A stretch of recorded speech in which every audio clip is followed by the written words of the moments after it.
कर्ण का आज अंतिम दिन है और कर्ण बहुत युद्ध दिखा रहा है, बड़ा पराक्रम दिखा रहा है। और अर्जुन भी पराक्रम दिखाने में कोई कम तो है नहीं। अर्जुन भी पराक्रम दिखाने में कोई 19 थोड़ा ही है। अर्जुन भी बहुत बड़ा योद्धा है।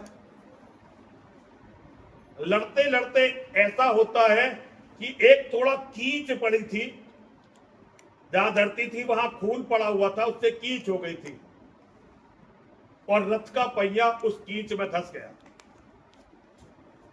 अब रथ का पहिया, कर्ण के रथ का पहिया जब उस कीच में धंसा तो कर्ण के सारथी थे राजा शल्य। राजा शल्य ने बहुत प्रयास किया कि रथ को निकाल दें, लेकिन वो रथ निकला नहीं। अब उन्होंने कर्ण से कहा कि भाई कर्ण, ये देख थोड़ी सी कीच है, इसमें रथ का पहिया फंस गया है और ये रथ का पहिया निकल नहीं रहा है। मैंने बहुत कोशिश कर ली, ये रथ तेरा अटक गया है। कर्ण ने कहा महाराज तुम सारथी हो, रथ का पहिया निकालो।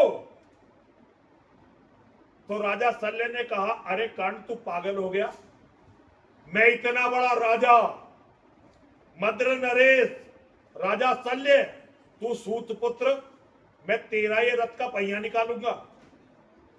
असल में हुआ क्या था, महाभारत शुरू होने से पहले ही राजा युधिष्ठिर, महाराज युधिष्ठिर गए थे अपने बड़ों के चरण छूने। और देखिए आशीर्वाद की बहुत महिमा है। पहले उन्होंने पिता में भीष्म के चरण स्पर्श किए, पिता में भीष्म के चरण स्पर्श करने के बाद अपने गुरु के किए, फिर कुलगुरु के किए और उसके बाद अपने मामा राजा शल्य के उन्होंने चरण स्पर्श किए। शल्य वास्तव में नकुल और सहदेव के सगे मामा थे। वे 3 बेटे महारानी कुंती के थे और 3 बेटे महारानी माद्री के थे। 2 बेटे, 3 भीम, युधिष्ठिर और अर्जुन, ये कुंती के, नकुल और सहदेव रानी माद्री के। और क्योंकि रानी, छोटी रानी राजा पांडु के साथ सती हो गई थी, तो 5 बेटे महारानी कुंती ने पाले थे और 5 बेटे बिल्कुल अपने बेटों की तरह, कभी कोई भेद नहीं किया। 5 बेटे एक ही तरह से पाले गए। तो 5 के 5 महारानी कुंती के बेटे माने जाते थे। लेकिन सत्य यह है कि राजा शल्य नकुल और सहदेव के मामा थे। और जब नकुल और सहदेव में और पांडवों में, जब बाकी तीनों पांडवों में कोई अंतर ही नहीं था, तो राजा शल्य के लिए भी 5 भांजे ही थे। फिर राजा शल्य जो है, पिता में भीष्म और आचार्य द्रोण की, आप सभी को बताया था कि आखिरी दिन जो है कथा पढ़ने वाले की दक्षिणा दी जाती है। तो कौन कौन है जो मेरी दक्षिणा देने के लिए तैयार है, जरा हाथ खड़ा करो। कौन कौन दक्षिणा देने के लिए तैयार होकर आए हैं कि मेरी दक्षिणा देंगे? है जी? वो तो दे ही नहीं सकता, ये तो बहुत ही दुष्ट है, इसकी छोड़ दो बता। जिसे पता है मैं दक्षिणा क्या मांगने वाला है तो पता है। अच्छा, जो लोग मेरी दक्षिणा नहीं देना चाहते वो हाथ उठाएं। जो बेचारे एक गरीब सन्यासी की, जिसने, है जी? हाँ, बहुत बढ़िया, बहुत बढ़िया, मुझे पता है बहुत दुष्ट है। एक गरीब सन्यासी बेचारा 7 दिन से और पूरा गला फाड़ फाड़ के आपको सुना रहा कथा। इतने जोर से कथा नहीं सुनाई होगी आपको किसी ने। आप टीवी पे बहुत कथा सुनती होगी, ऐसे चिल्ला के कथा कोई नहीं करता। लोग तो बड़े आराम से और प्यार से कथा करते हैं। है नहीं? कोई बात नहीं, वो तो सबके अपना तो स्टाइल है सबका, वो कोई बात नहीं है। पर यह है कि मैंने बड़ी मेहनत करी, भाई दक्षिणा तो मेरी मिलनी थी।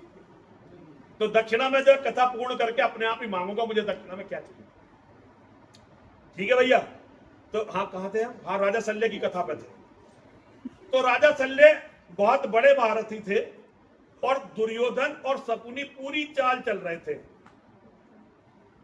तो राजा शल्य जब अपने यहां से चले महाभारत का युद्ध उसमें भाग लेने के लिए, तो जैसे ही वो अपने यहां से चले और रात को उन्होंने पड़ाव डाला, तो उन्हें अपने खाने पीने का इंतजाम नहीं करना पड़ा। वहां व्यवस्थाएं पहले से ही थी, बहुत अच्छी वीआईपी व्यवस्थाएं, भोजन की, आराम की, हर चीज की। राजा शल्य से पूछा गया, राजा शल्य ने पूछा भाई ये किसकी व्यवस्था है? तो कि जी आपके भांजों की व्यवस्था है। राजा शल्य ने कहा मैं बहुत ज्यादा इतने संकट में बड़े मेहनत कर रहे हैं, उनके पास कुछ नहीं है फिर भी इतनी व्यवस्थाएं कर रहे हैं। राजा शल्य को बड़ा मजा सा आया, फिर आगे चले। वो जहां जहां भी रात को पड़ाव डालते अपनी सेना के साथ, उन्हें वहां बहुत अच्छी व्यवस्थाएं मिलती। और जब वो बिल्कुल कुरुक्षेत्र के मैदान में आ गए तो अंतिम क्षण में दुर्योधन उनके पास आया। दुर्योधन ने बोला मामा श्री, व्यवस्थाओं में कोई कमी तो नहीं थी। अब राजा शल्य हक्के बक्के रह गए। उन्होंने कहा ये व्यवस्थाएं तुम कर रहे थे? दुर्योधन ने कहा हाँ हाँ, जहां से आप चले वहां से यहां तक की सारी व्यवस्थाएं ये मैंने तो की है। राजा शल्य ने कहा क्या चाहते हो मुझसे? दुर्योधन ने कहा मैं आपसे ये चाहता हूं कि आप मेरी तरफ से युद्ध करो। आप उनके भी रिश्तेदार हो, हमारे भी रिश्तेदार हो, आप युद्ध मेरी तरफ से करो। राजा शल्य बहुत सोच में पड़ गए, बहुत सोच में पड़ गए। लेकिन पहले लोग आज की तरह के तो थे नहीं। राजा शल्य ने कहा भाई मैंने तेरा बहुत नमक खा लिया, मैंने तेरे इन संसाधनों का बहुत उपयोग कर लिया, लड़ाई तो मैं तेरी तरफ से ही करूंगा, लेकिन भाई एक बात समझ ले, मैं अपने दोनों भांजों से युद्ध नहीं करूंगा, नकुल और सहदेव से नहीं लड़ूंगा, बाकी फिर सबसे लड़ूंगा तेरी तरफ से। तो इस तरह से पांडवों के मामा दुर्योधन ने अपनी तरफ मिला लिया। तो युधिष्ठिर जब उनके चरण स्पर्श करने गए तो शल्य बहुत शर्मिंदा हुए। उन्होंने कहा युधिष्ठिर, मेरे बच्चे, मुझसे बहुत बड़ी गलती हो गई अनजाने में, लेकिन अब मैं अपनी जुबान को वापस नहीं ले सकता। अब तो जो हो गया वो हो गया। केवल इस बात को छोड़ दो कि मैं तुम्हारी तरफ से युद्ध करूं, बाकी तुम मुझसे जो कहोगे मैं वो करूंगा। तो राजा युधिष्ठिर ने उनसे कहा कि देखिए अब तो जो हो गया वो हो गया, आप जहां हो वहीं से युद्ध करो। मैं तो सिर्फ इतना चाहता हूं, एक दिन इस लड़ाई में कर्ण आपको अपना सारथी बनाएगा। और कर्ण आपको अपना सारथी इसलिए बनाएगा क्योंकि अर्जुन के सारथी हैं भगवान योगेश्वर श्री कृष्ण। और जैसे भगवान योगेश्वर श्री कृष्ण घोड़ों के बहुत माहिर थे, इसी तरह से राजा शल्य भी घोड़ों के बहुत माहिर थे।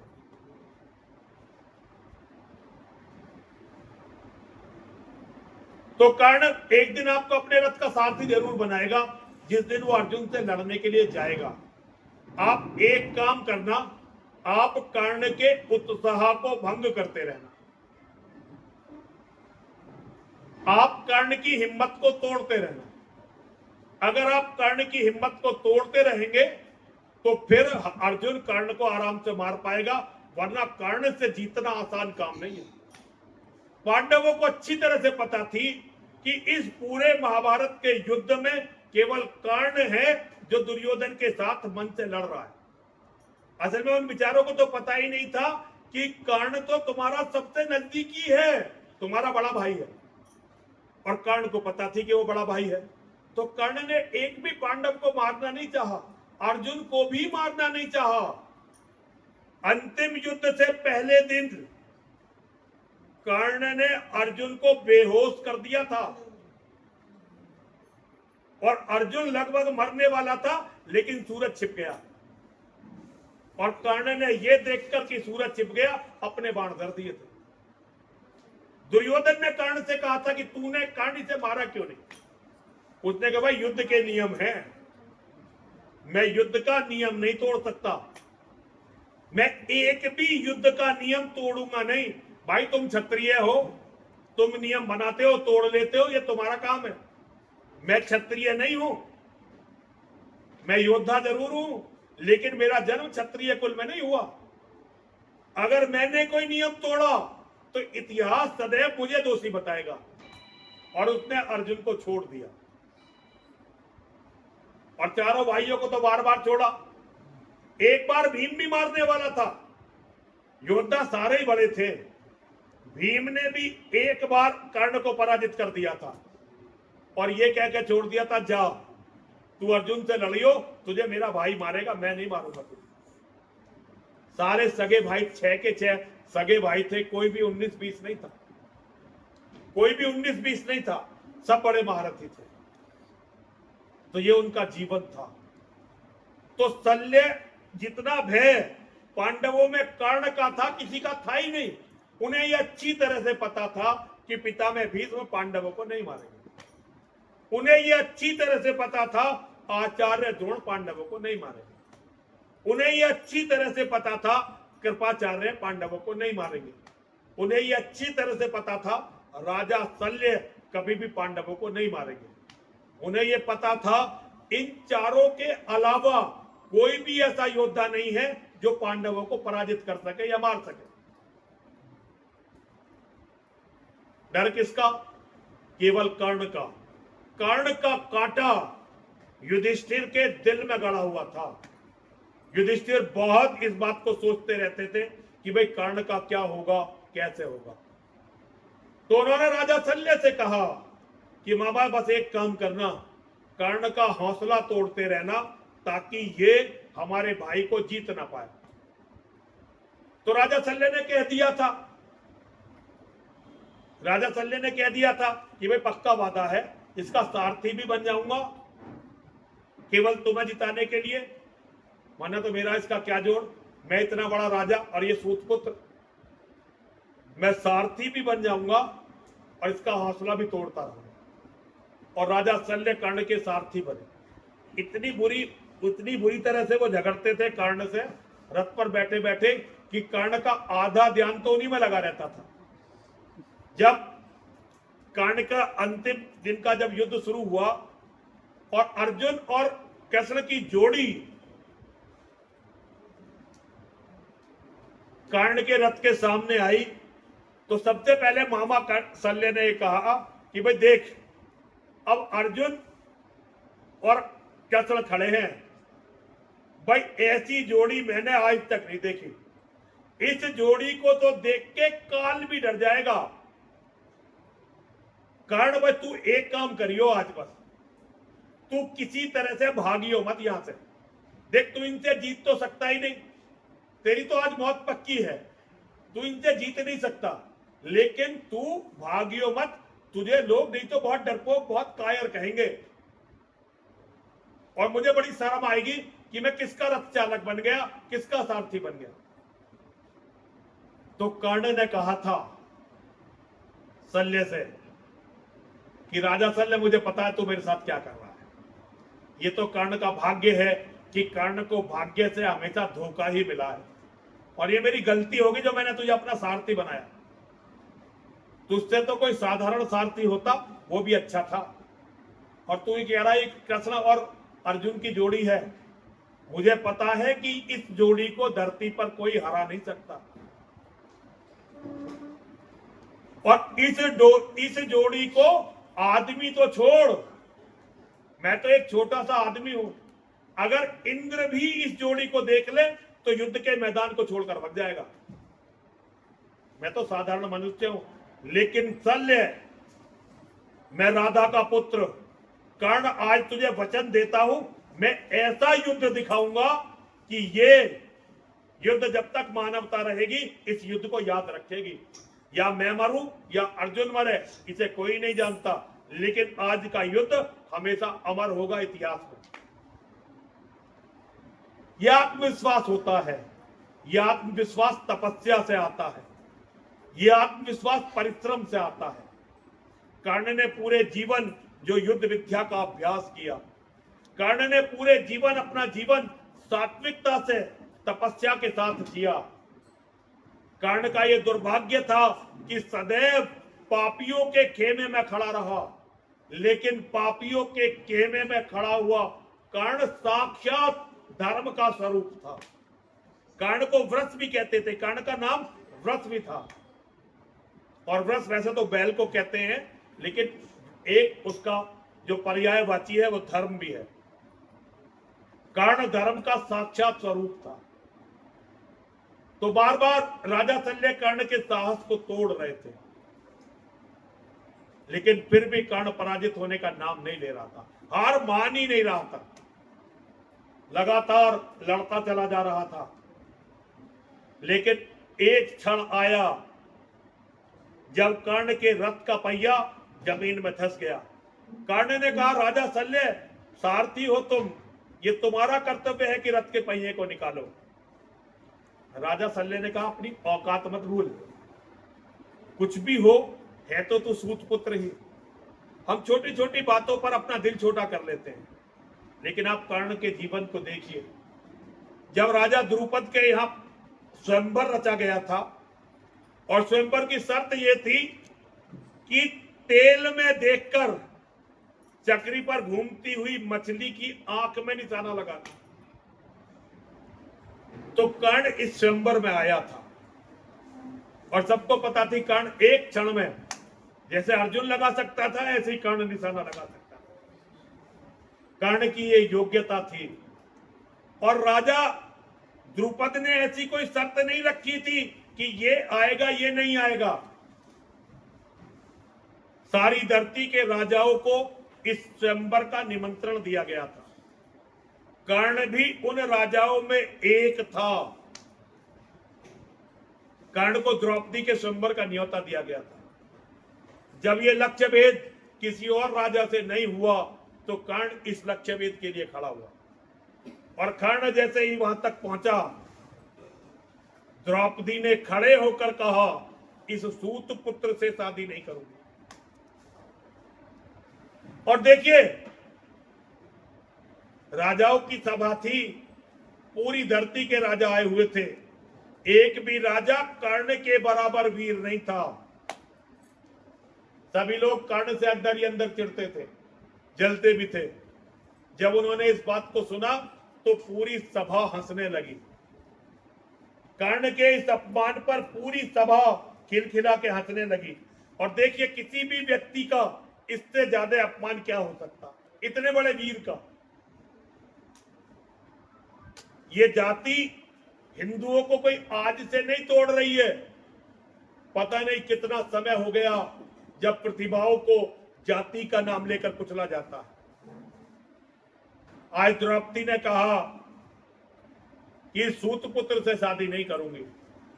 कर्ण खिस्या गया और खिस्या के अपनी जगह आकर बैठ गया। अगर द्रौपदी ने यह नहीं कहा होता तो कर्ण ने कभी भी दुर्योधन की सभा में द्रौपदी का यह अपमान नहीं किया होता। और ये होनी थी, द्रौपदी साक्षात महाकाली थी। ये जो कौरवों की सभा में हुआ, इसका अगर कोई दोषी है तो इसकी दोषी स्वयं द्रौपदी है। अगर उन्होंने अपने इंद्रप्रस्थ में दुर्योधन को अंधे का अंधा ना कहा होता तो ये चीरहरण नहीं होता। दुर्योधन का इतना साहस नहीं था। जब द्रौपदी का चीरहरण हो रहा था, तब दुर्योधन की मां शिव भगवान भोलेनाथ की परम भक्तनी गांधारी ने खड़े होकर कह दिया था कि दुर्योधन, तूने अपनी मृत्यु, अपने विनाश और अपने कुल के विनाश को आमंत्रित कर दिया। और गांधारी ने अपने पति से कहा था कि तुम्हारी आंखें फूटी हुई हैं, ये सारी दुनिया को पता है, पर तुमने अपने मन की आंखें क्यों फोड़ रखी है? क्यों इस बेशरम दुर्योधन के चक्कर में अपना जीवन और अपना धर्म सब खत्म कर रहे हो? एक मां होकर शिव भक्त ने, गांधारी ने यह कहा था। पाप और पुण्य सबको पता होता है। धृतराष्ट्र को भी पता था कि जो ये कर रहा है गलत हो रहा है, लेकिन फिर भी ये हुआ। महामंत्री विदुर ने बहुत मना किया, लेकिन फिर भी हुआ। और कर्ण का ये पाप, कर्ण ने जब, अभी एक प्रसंग आने वाला है, चलिए मैं थोड़ी देर में आ रहा प्रसंग। कर्ण ये पाप कभी नहीं करता अगर कर्ण का द्रौपदी के स्वयंवर में इस तरह अपमान नहीं हुआ होता। और कर्ण को पूरे जीवन इस पाप का पश्चाताप रहा, पूरे जीवन। तो आज कर्ण का जब अंतिम दिन है और कर्ण के रथ के पहिए को धरती ने पकड़ लिया है, और कर्ण को राजा शल्य ने कह दिया अपने आप अपने रथ का पहिया निकाल। कर्ण ये समझ गया कि ये मृत्यु की घड़ी है। कर्ण अपने रथ से कूदा और कर्ण ने अपने रथ के पहिए को अपनी दोनों बाजुओं में भरा और निकालने का प्रयास किया। कर्ण की ताकत से पूरी पृथ्वी डोलने लगी, लेकिन वो रथ का पहिया नहीं निकला, क्योंकि वो रथ का पहिया नहीं धंसा था। कर्ण की मृत्यु साक्षात आ चुकी थी। और देखिए, जिन्हें हम धर्म का पर्याय मानते हैं, जब कर्ण अपने रथ के पहिए को निकाल रहा था, तब योगेश्वर ने देखा कि अर्जुन ने अपने धनुष बाण रख दिए हैं और वो टुकड़ टुकड़ देख रहा है कर्ण को अपने रथ के पहिए को निकालते हुए। विपद में कर्ण को योग्रस्त पाकर, सरासनहीन अस्त व्यस्त पाकर, जगाकर पार्थ को भगवान बोले, अरे क्या देखता है मौन बोले, सरासन तान बस अवसर यही है, घड़ी फिर और मिलने को नहीं है, विषय कोई गले के पार कर दे, अभी ही शत्रु का संहार कर दे। सुनकर विश्व गुरु की देश ना यह, विजय के आतुर एश ना यह, सहम उठा जरा कुछ पार्थ का मन, विनय से ही मगर बोला अकिंचन, नरोचित किंतु क्या यह कर्म होगा, मलिन इससे नहीं क्या धर्म होगा। हंसे केशव वृथा ठानता है, अरे तू धर्म को क्या जानता है। कहूं जो पाल उसको धर्म है वह, हनन कर शत्रु का सत्कर्म है वह, क्रिया को छोड़ चिंतन में फंसेगा, उलटकर काल तुझको ही गिरसेगा। भला क्यों पार्थ काला हार होता, वृथा क्यों व्यंजना का भार ढोता।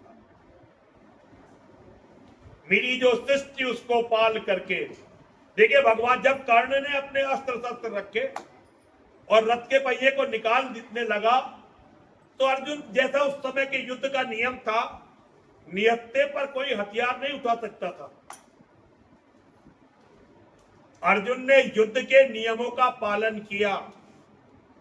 अर्जुन ने अपने अस्त्र शस्त्र रख दिए, लेकिन भगवान ने कहा अबे पागल हो गया है, यही समय है इसको मारने का, यही समय है इसकी हत्या करने का। अगर तूने इसकी अभी हत्या नहीं की, फिर इसकी हत्या तू नहीं कर सकता। अर्जुन ने कहा महाराज कैसी बात कर रहे हो, सारी दुनिया इस युद्ध को देख रही है, इतिहास का ये अमर युद्ध है, ये तो पाप है जो आप कह रहे हो, मैं ये पाप कैसे कर सकता हूं। तो भगवान ने कहा पागल हो गया तू,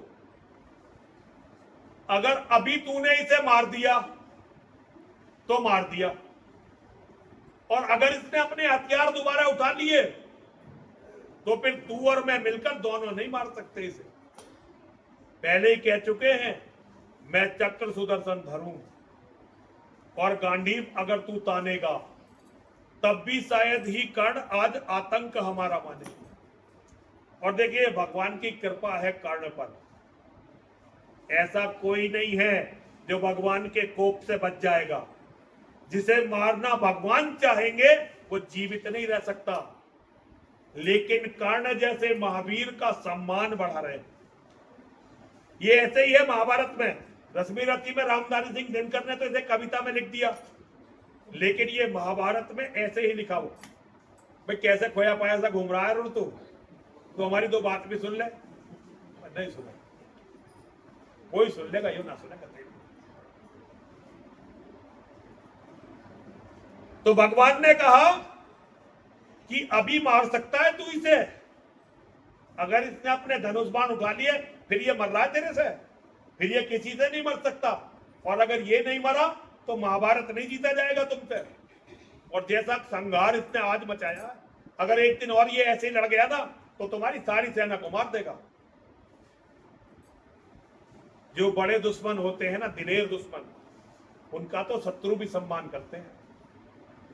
व्यक्ति को इस लायक बनना चाहिए, जननी जने तो भक्त जन, या दाता या सूर, वरना रह तू बांझनी क्यों व्यर्थ गवावे टूर। हे मां, अगर बेटा पैदा करना है तो ऐसा पैदा कर, या तो वो भगवान का भक्त हो, या वो दानी हो, और या वो धर्म पर अपने परिवार पर मर मिटने वाला सूरवीर हो। एक दिन मैं सुना रहा था लेकिन बात अधूरी रह गई थी। एक किसी महिला का बेटा मर गया, 18, 19, 20 साल का, और वो महिला रो रही है 20, 21 साल का, 22 साल का। अब वो महिला रो रही है, मेरा तो किसी ने हुआ भी नहीं जाना, अरे मेरा तो किसी ने हुआ भी नहीं जाना। और मेरी तरह का कोई पागल वहां जा रहा था, उसने कहा अम्मा तू क्या कह रही है? उसने कहा देख बाबा मेरा बेटा मर गया और इतना भला था किसी ने ये हुआ भी ना जाना। तो मैंने कहा अरे जब इसे किसी ने हुआ ही ना जाना तो मेरी माँ इसके पैदा होने का फायदा ही क्या, अच्छा मर गया। ऐसा बेटा मत पैदा करना कभी भी, इतना भला। भैया ऐसा बेटा पैदा करो जो सबके काम आए, जिसे दुनिया जाने, जो सूरज की तरफ हो, सूरज की तरह हो, जिसके गुण सारी दुनिया में फैले, जिसके 10 साहू नहीं। भैया जरा मेरे साथ बोलेंगे, जिसके 10 साहू नहीं, जिसके 10 साहू नहीं, और बैरी नहीं 50, और बैरी नहीं 50। ए जन्नी तू क्यों जना, ए जन्नी तू क्यों जना, क्यों बोसता नो मास। क्यों बोसा नो मास। जिसकी एक आवाज, मर्द ऐसा होना चाहिए कि उसकी एक आवाज पे 10-20 उसके साथी, उसके मित्र, उसके भाई, उसके बंधु, उसके शिष्य मरने मारने को तैयार हो जाए। और भैया शहर के 150 आदमी हमेशा उसका खून पीने की सोचते रहे। अब ये क्या हो कि जी कैसा बाबा बैठा है बच्चों को बिगाड़ने की बात कर रहा है। आपको बच्चे ऐसे ही बनाने पड़ेंगे। जब हम पढ़ते थे ना तो हमारे घर वाले क्या कहते, तू किसी बात से मतलब रखे, बस पढ़ता रहे। हमारी पूरी पीढ़ी इसी बात से बर्बाद हो गई। ऐसी पीढ़ी हो गई, फिर माँ बाप मरते रहे, उन्होंने आके देखा नहीं माँ बाप को, ऐसे हो गए। जो बोया वही तो काटोगे। बोया पेड़ बबूल का तो आम कहां से खाए। करता था तब क्यों किया, अब कर लिया तो क्यों पछताए। और बोया पेड़ बबूल का आम कहां से खाए। बच्चों को बनाओ इस लायक कि वो तुम्हारी सेवा करें। केवल बच्चों को पैसों का गुलाम मत बनाओ, वो फिर किसी काम के नहीं होते। जन्नी जने तो भक्तजन, या दाता या सूर, वरना रह तू बांझनी क्यों व्यर्थ गवावे नूर। हे मां, हे आदरणीय मां, हे सृष्टि की जन्मदाता, अगर तुझे बेटा पैदा करना है तो ऐसा बेटा पैदा कर जो या तो भगवान की भक्ति करे या अच्छे कामों में दान दे या धर्म और समाज के लिए लड़े। हेमंत भाई की जय हो। हेमंत भाई यादव, देखो जी हमने पढ़ाई भी है, हमारे स्टूडेंट भी हैं और फिर हमारे साथ पढ़ाई भी है। आ जाओ हेमंत भाई, आ जाओ। जय हो, जय हो, जय हो। आपका दोनों का बहुत बहुत स्वागत है। आइए आइए।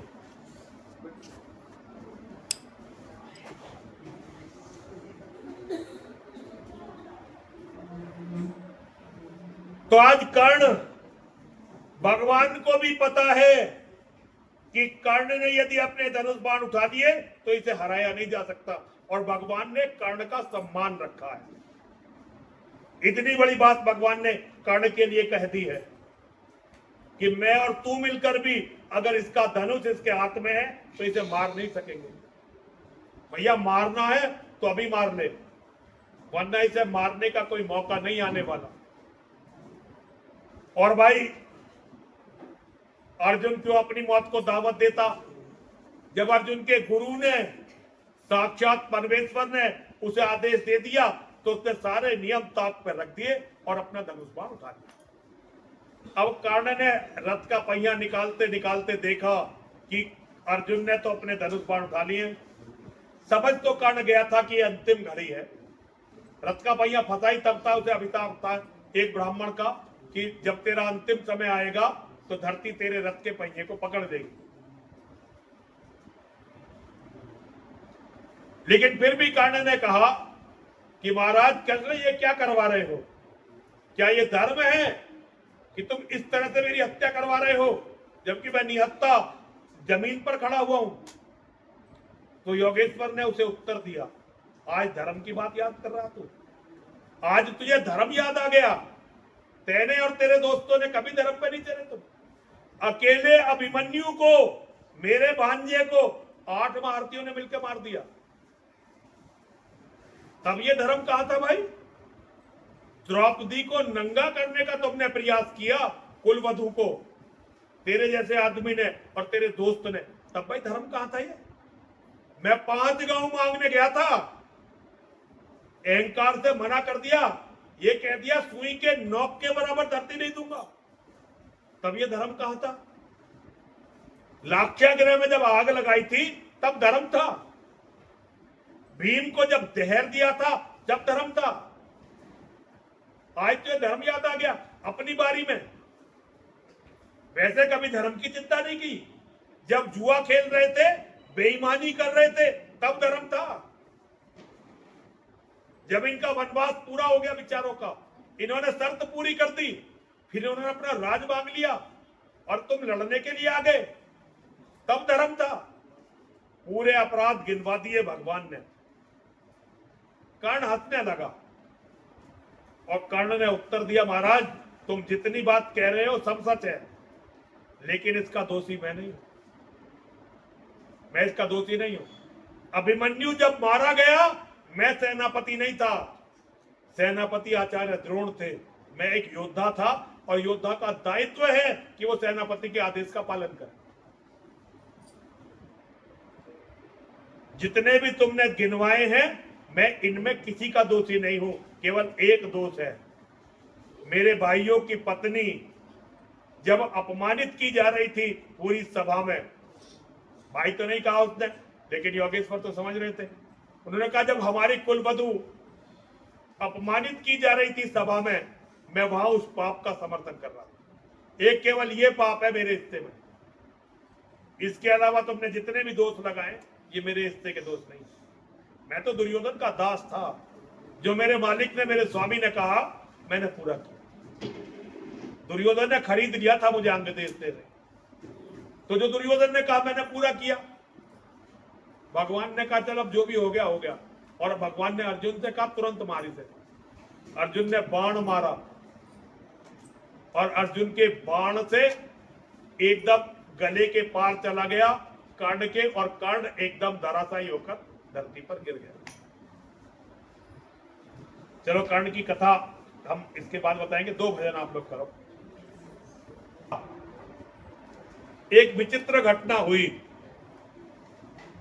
एक धरती पर बहुत ही विचित्र घटना हुई।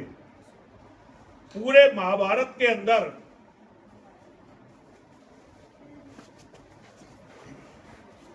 कोई भी मारा गया और उसका समाचार युधिष्ठिर तक पहुंचा, तो युधिष्ठिर ने सबका दुख मनाया। कोई इधर का मरा तो युधिष्ठिर ने कहा बहुत बुरा हुआ, और कोई इधर का मरा, युधिष्ठिर ने कहा बहुत बुरा हुआ। भाई बहुत बुरा हो रहा है, ये महाभारत पता नहीं क्या करवाएगा। सब मर रहे हैं, बच्चे मर रहे हैं, बड़े मर रहे हैं, बहुत बुरा हो रहा है। एक भी व्यक्ति ऐसा नहीं था जिसका युधिष्ठिर ने शोक ना मनाया हो। और एक तरफ योगेश्वर थे, योगेश्वर ने किसी का शोक नहीं मनाया। जो मर गया अच्छा हुआ, इधर का मर गया चलो कोई बात नहीं, इधर का मर गया कोई बात नहीं।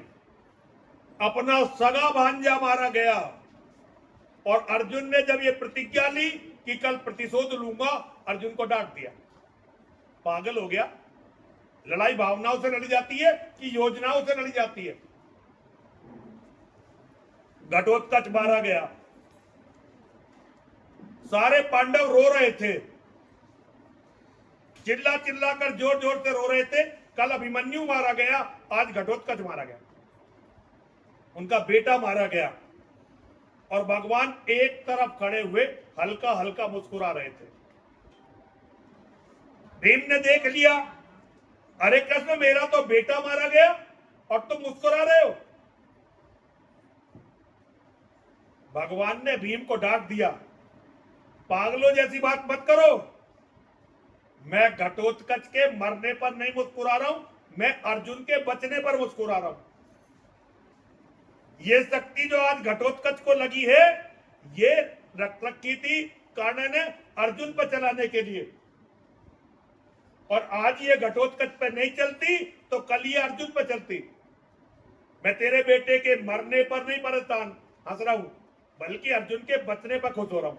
और एक बात सुन ले, ये ठीक है कि तेरा बेटा था, पर ये था राक्षस। अगर ये महाभारत में बच जाता, महाभारत खत्म होते ही इसे मार देता। भगवान का कोई अपना कोई पराया नहीं होता। जिसके कर्म अच्छे हैं वो भगवान का अच्छा है, भगवान का अपना है, और जिसके कर्म खराब है वो भगवान का दुश्मन है। चलती महाभारत में भीम से कहा, यह अच्छा हुआ कि अर्जुन को बचाते हुए मारा गया, अपना बलिदान दे गया। अगर महाभारत से बच जाता मैं मार देता इसे। किसी की भी मृत्यु का शोक नहीं मनाया भगवान ने, लेकिन जब कर्ण की मृत्यु हुई तो एक उल्टी घटना हो गई। आज पहली बार युधिष्ठिर बहुत खुश हो गए, और युधिष्ठिर इस डर से जैसे छूटे, एकदम नाचने कूदने लगे। भाई कर्ण ने उन्हें हराया भी था और छोड़ के चला गया था, तो उन्हें पता नहीं थी कि कर्ण ने क्यों हराया और क्यों छोड़कर चला गया। वो तो कर्ण को अपना दुश्मन मान के बैठे थे। युधिष्ठिर प्राप्त करने स्थार बहसे, प्रफुल्लित हो बहुत दुर्लभ विजय से, द्रगों में मोद के मोती सजाए, बड़े ही व्यग्र हरि के पास आए। कहा केशव बड़ा था त्रास मुझको, नहीं था यह कभी विश्वास मुझको, कि अर्जुन यह विपद भी हर सकेगा, किसी दिन कर्ण रण में मर सकेगा। इसी के त्रास से अंतर पगा था, हमें वनवास में भी भय लगा था, कभी निश्चिंत में क्या हो सका था, न 13 वर्ष सुख से सो सका था। बलि योद्धा बड़ा विकराल था वह, हरे कैसा भयानक काल था वह। मुसल विस्से बुझे थे बाण क्या थे, शिला निर्मोग ही थी प्राण क्या थे। मिला कैसे समय निर्भीत है यह, हुई सौभाग्य से ही जीत यह है। यदि आज ही यह काल सोता, न जाने क्या समर का हाल होता। भगवान के पास हंसते नाचते गए हैं और भगवान से कहा कितनी बड़ी जीत हुई है। मेरे भाई अर्जुन ने आज कितना बड़ा शत्रु मार दिया। 13 साल केवल इसी के डर से मैं कभी सुख से सोया नहीं, और किसी का भय नहीं था, केवल इस कर्ण का भय था। इस सत्यानाशी ने हमारा जीवन जो है जीना मुश्किल कर रखा था। कितनी बड़ी बात है कि आज ये मारा गया, कितनी बुरी मौत मारा गया। लेकिन आज विलक्षण है, आज योगेश्वर उदास है, आज भगवान खुश नहीं है। कल क्या कह रहे थे, इस बात पर खुश हूं कि अर्जुन मर गया। आज जब कर्ण मर गया तो कर्ण की मृत्यु पर भगवान उदास है। और भगवान की पीड़ा को समझिए, बड़ा बनना इतना आसान नहीं होता। जानते पूछते सारा जहर पीना पड़ता है। दुनिया के सबसे बड़े देवता सिर्फ ऐसे ही नहीं है, हमारे आपके सबके हिस्से के जहर को उन्होंने पी रखा है। धर्म के लिए लड़ना बड़ा आसान काम नहीं होता, पता नहीं कितने बलिदान देने पड़ते हैं। जब युधिष्ठिर ने यह कहा तो योगेश्वर ने जो कहा जरा ध्यान से सुनिए। उदासी से भरे भगवान बोले, न भूले आप केवल जीत को ले। नहीं पुरुषार्थ केवल जीत में है, विभा का सार सील पुनीत में है। विजय क्या जानिए बस्ती कहाँ है, विभा उसकी अजय हस्ती कहाँ है। भरी वे जीत की हुंकार में है, छिपी अथवा लहू की धार में है। हुआ जाने नहीं क्या आज रण में, मिला किसको विजय का ताज रण में। किया क्या प्राप्त हम सब ने दिया क्या, चुकाया मोल क्या सौदा लिया क्या। समस्या सील की सचमुच गहन है, समझ पाता नहीं कुछ क्लांत मन है। न हो निश्चित कुछ अवधानता है, जिसे तजता उसी को मानता है। धर्म को परिभाषित करना इतना आसान काम नहीं है। धर्म, शील, सत्य, न्याय, ये जो बड़े बड़े शब्द हैं, इनका रहस्य इतना आसान नहीं है। समस्या सील की सचमुच गहन है, समझ पाता नहीं कुछ क्लांत मन है। न हो निश्चिंत कुछ अवधानता है, जिसे तजता उसी को मानता है। जिसे छोड़ के रखा, जिसे त्याग के रखा, जिसे खड़े होके मरवा दिया, लेकिन मन उसी को मान रहा है। हृदय का निष्कपट पावन क्रिया का, दलित तारक समुद्धारक क्रिया का, बड़ा बेजोड़ दानी था सदै था। युधिष्ठिर कर्ण का अद्भुत हृदय था, किया किसका नहीं कल्याण उसने। दिए छिप करने क्या क्या दान उसने, जगत के हेतु ही सर्वस्व होकर, मरा है आज रण में निस्व होकर। तुझे तो ये पता ही नहीं है कि इसने किसे किसे क्या क्या दान दिया है, किसे किसे क्या क्या वरदान दिए हैं, इसने किस किस का कल्याण किया है। तू इन बातों को जानता ही नहीं। तू तो अपने जुए में खेलता रहा, फिर चला गया। तेरा जीवन बड़ा आसान है, कारण होना आसान नहीं है। किया किसका नहीं कल्याण इसने, दिए क्या क्या न छिपकर दान इसने। जगत के हेतु ही सर्वस्व होकर, मरा है आज रण में निस्व होकर। उगी थी ज्योति जग को तारने को, न जन्मा था पुरुष ये हारने को। मगर सब कुछ लुटाकर दान के हित, सुयस के हेतु नर कल्याण के हित। दया कर शत्रु को भी त्राण देकर, खुशी से मित्रता पर प्राण देकर। गया है कर्ण भूको दीन करके, मनुज कुल को बहुत बलहीन करके। युधिष्ठिर भूल ये विकराल था। ये युधिष्ठिर भूल जा कि ये कितना खतरनाक था। जो इसके गुण है वो सब पर भारी है। युधिष्ठिर भूल ये विकराल था। ये विपक्षी था हमारा काल था। ये अहाव शील में कितना विनत था, दया में धर्म में कैसा निरत था। समझकर द्रोण मन में भक्ति भरिए, पितामह की तरह सम्मान करिए। जगत से ज्योति का जेता उठा है, जगत से ज्योति का जेता उठा। ये तो ऐसे ही मान रहा है, नहीं ऐसे ही नहीं है, साधारण मनुष्य नहीं था ये। जो सम्मान तू दादा भीष्म का करता है वो सम्मान कर इसका। जो सम्मान तू आचार्य द्रोण का करता है वो सम्मान कर इसका। ये व्यक्ति मृत्यु के बाद भी सम्मान के लायक है। और बात यहां खत्म नहीं हुई। रात हो गई, सब अपने घर चले गए। कर्ण अभी भी युद्ध क्षेत्र में पड़ा हुआ है, उठाने वाला कोई नहीं है। लेकिन कर्ण को अभी मृत्यु आई नहीं है, अभी अंतिम सांसें कर्ण की बाकी है। कर्ण कहीं से एक आवाज सुनते हैं। कर्ण को पूरे जीवन दान देने का अभ्यास था, और कर्ण को यह भी अभ्यास था कि याचक की आवाज कैसी हो जाती है। कोई आदमी कितना ही बड़ा हो, जब दान मांगने के लिए जाता है तो उसका मनोबल छोटा हो जाता है। कितना ही विद्वान हो, कितना ही बड़ा हो, कितना ही उसे दान मांगने का अभ्यास हो, लेकिन जब वो दान मांगता है तो उसका मनोबल बहुत नीचा हो जाता है। तो ऐसे याचकों की आवाज को कर्ण पहचानते हैं। पूरे जीवन उन्होंने दान दिया है।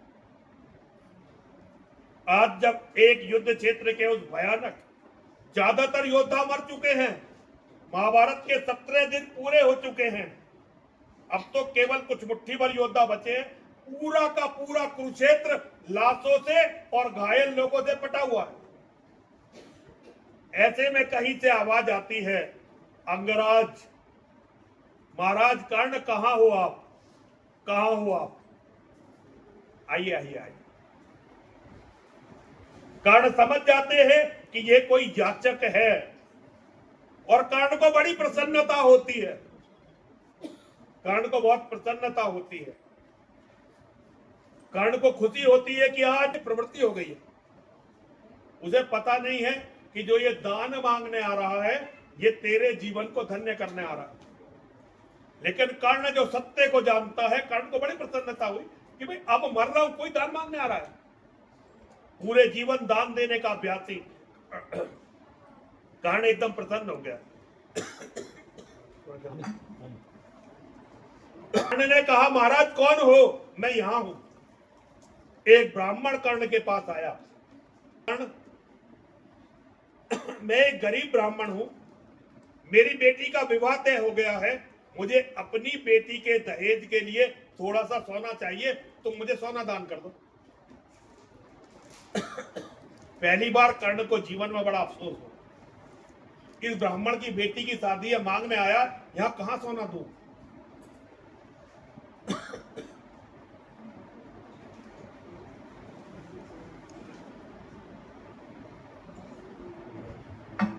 कर्ण ने कहा, महाराज एक काम करो, आप मेरे महल में चले जाओ, मेरी पत्नी से कहना वो आपको दान दे देगी।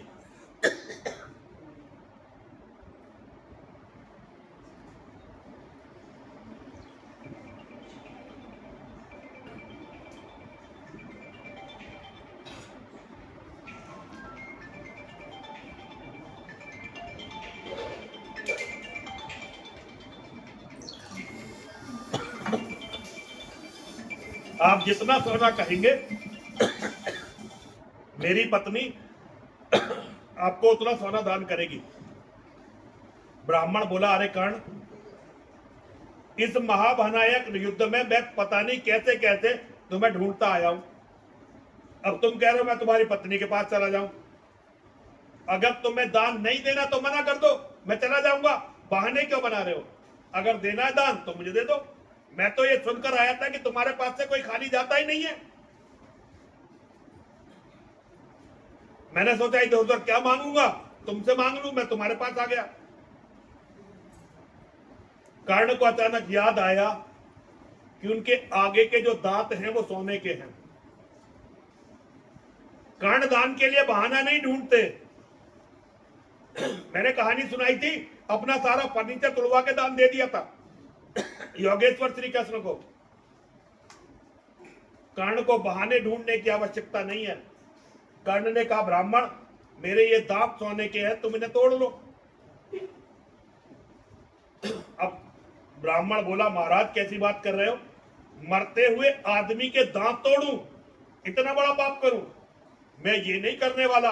अगर तुम्हें दान करना है, अपने आप दांत तोड़ो, तब करो। कर्ण को बड़ी हताशा हुई, दांत कैसे तोड़ूं? शरीर काम नहीं कर रहा, सारा खून निकल चुका है। कर्ण ने इधर उधर नजर घुमाई, देखा एक बड़ा पत्थर पड़ा हुआ है। कर्ण ने ब्राह्मण से कहा, यह पत्थर उठा के दे दो, मैं अपने दांत तोड़कर तुम्हें दे दूंगा। ब्राह्मण ने कहा, यह पाप नहीं करूंगा, अगर दान करना तो कर दे, अपने आप तोड़, अपने आप पत्थर उठा, ये पाप नहीं करना मुझे। कर्ण घिसटते घिसटते उस पत्थर के पास गए। कर्ण ने उस पत्थर को उठाने का प्रयास किया। पत्थर बड़ा था। जो कर्ण पूरी धरती को हिला सकता था, आज कर्ण एक छोटे से पत्थर को नहीं हिला पाया। लेकिन कर्ण कृत संकल्पित था कि दान करना है। कर्ण ने बार बार अपना मुंह उस पत्थर पर मारा और दांत तोड़े। दांत तोड़ने के बाद कर्ण ने कहा, लो महाराज, ये मेरी तरफ से दान है।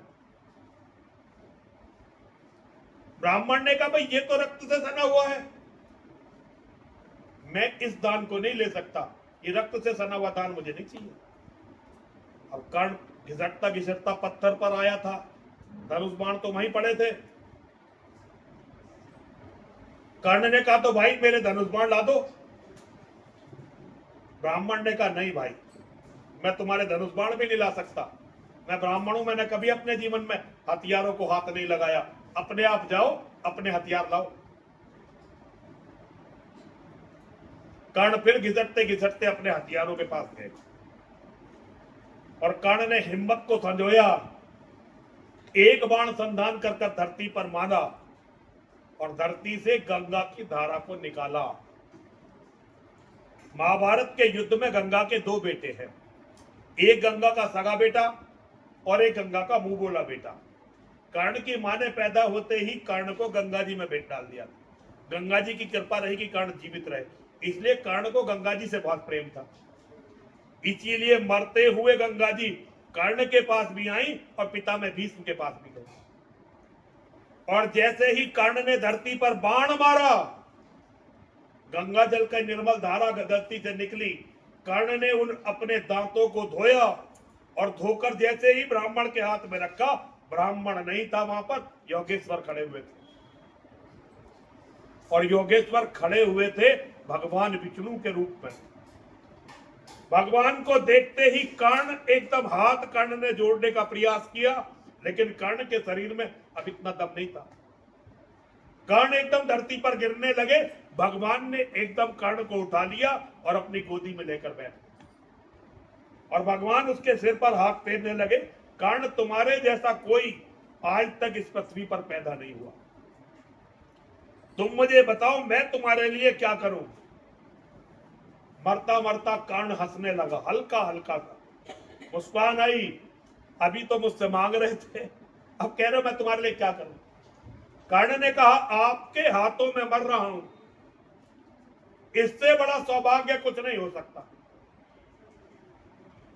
आप मुझे मरने दीजिए। भगवान ने कहा, नहीं कर्ण, अगर तुम चाहो तो मैं तुम्हें पहले से ज्यादा स्वस्थ कर सकता हूं, पूरी धरती का साम्राज्य दे सकता हूं। कर्ण ने कहा, महाराज इस जीवन में केवल दुख देखे, दुखों के सिवा जीवन में कोई खुशी देखी नहीं। एक खुशी जीवन में आई कि अपने अंतिम समय में आपके दर्शन कर रहा हूं, आपकी गोदी में हूं। मैं इस खुशी को छोड़ना नहीं चाहता। अब आप मुझे ऐसे ही खुशी खुशी इस दुनिया से जाने दीजिए। और कर्ण इस दुनिया को छोड़कर चले गए।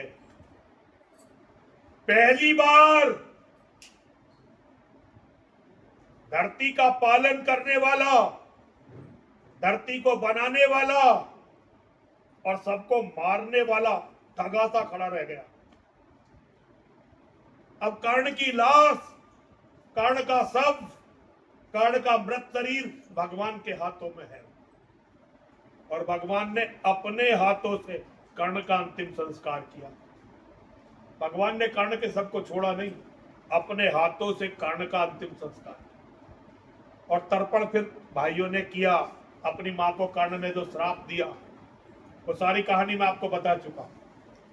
तो एक मानव का ये पुरुषार्थ है कि वो भगवान को भी रुला सकता है।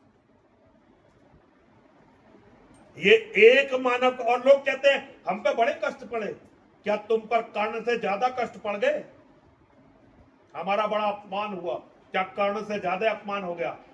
लेकिन सारे अपमान, सारी हताशा, सारी निराशाओं को झेलकर जो अपने मन के अंदर परमात्मा तत्व को जीवित रखता है, वही भगवान का प्यारा होता है।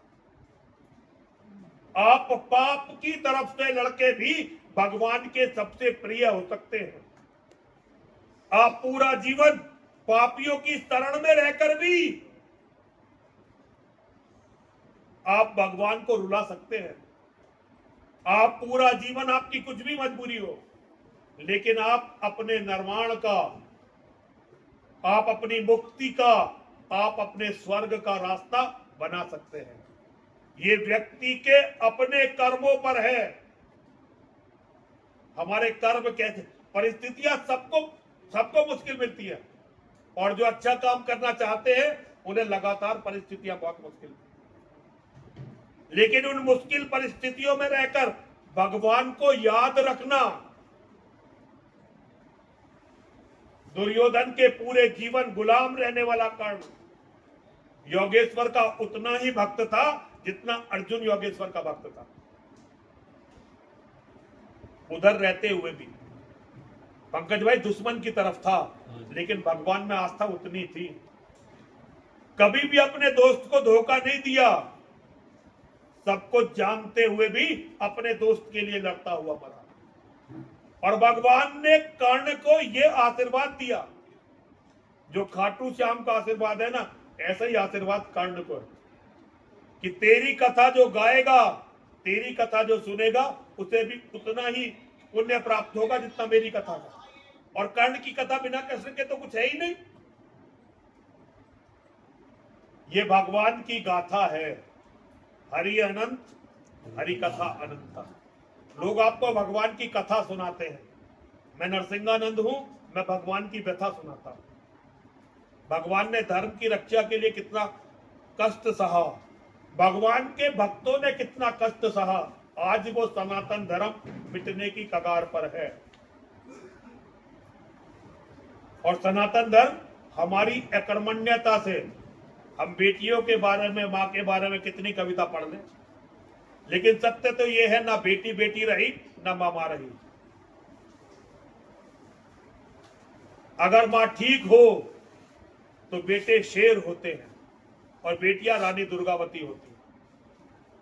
माओ के खराब होने से बेटियां खराब होती हैं और उसके बाद वंश विनाश होता है। भाई मेरी दक्षिणा कौन कौन देने को तैयार है, जरा हाथ खड़ा करो।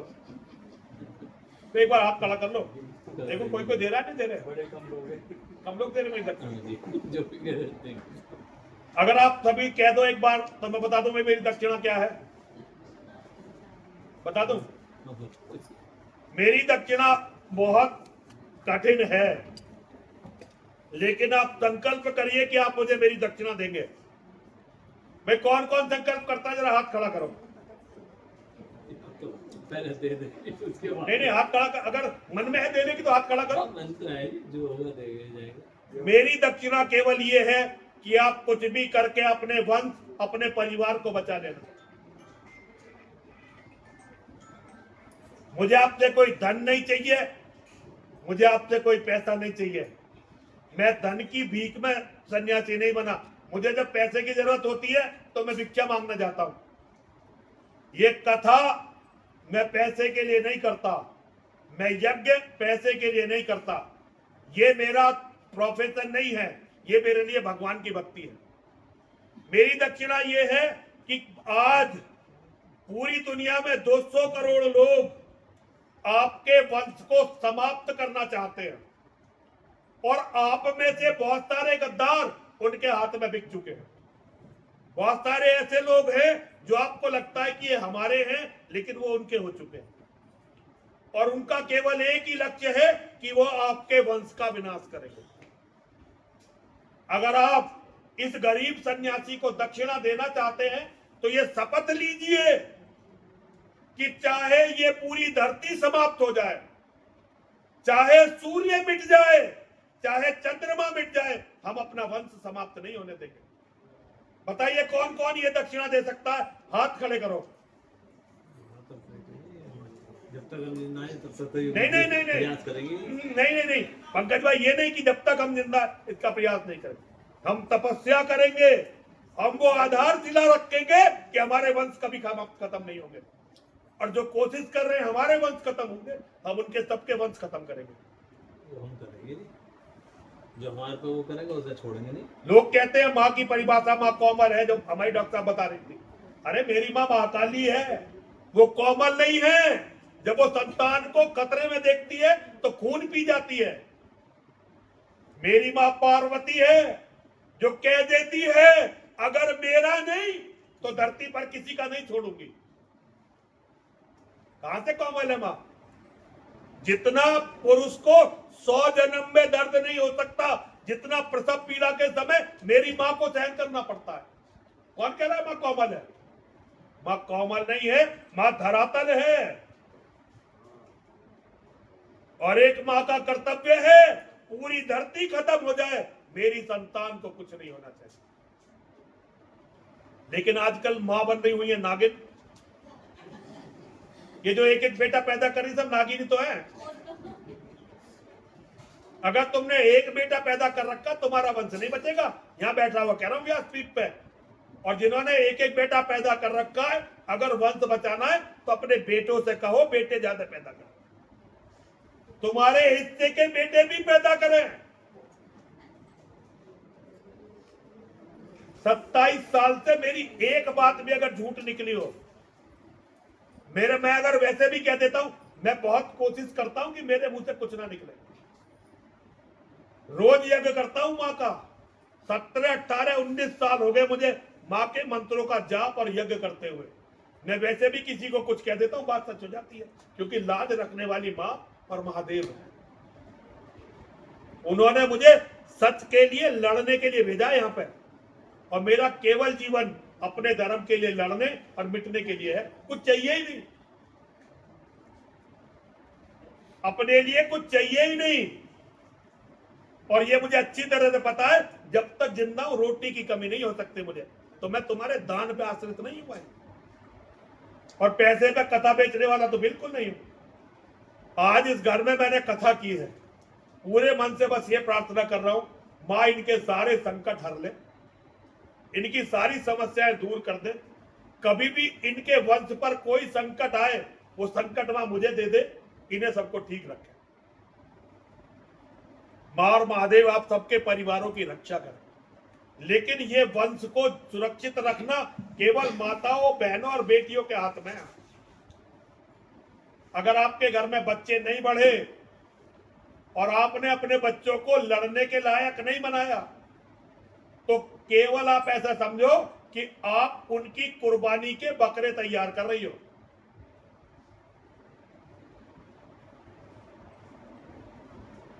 और इसका पाप केवल और केवल माओ को लगेगा। कमजोर बच्चों, बाप तो होते ही नालायक हैं, तो पता नहीं अपने किसका। बच्चे की पहली गुरु मां होती है, और मां व्यवस्था भगवान ने मां की इसलिए की कि भगवान सब जगह नहीं हो सकते, इसलिए हर आदमी के साथ उसका भगवान हो, इसलिए मां साथ है। और एक बात समझ लो, जब गर्दन कटी थी गणेश जी की और सर चाहिए था, तो भगवान ने अपने गणों से कहा, भाई जिसकी मां अपने बेटे की तरफ पीट करके सो रही हो उसका सर काट लो। तो ये समझ लो, जिनकी मां हितैषी नहीं है उनका हितैषी भगवान भी नहीं है। सही कह रहा हूं बेटे, गलत कह रहा हूं?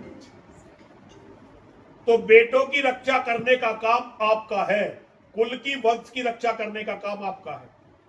और ये जितनी सारी बीमारी है, ये एक बेटा एक बेटी के कारण है।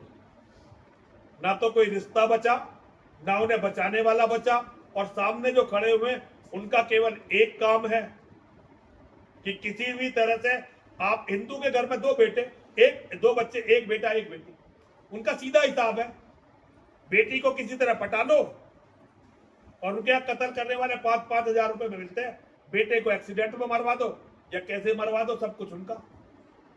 ये जो कीड़ों की तरह, चींटियों की तरह सामान जोड़ रहे हो ना, वो एक झटके में छीन लेंगे। अगर 4 भाई हो, चाचा ताऊ के 7-8 भाई हो, किसी की हिम्मत तो देख जाए।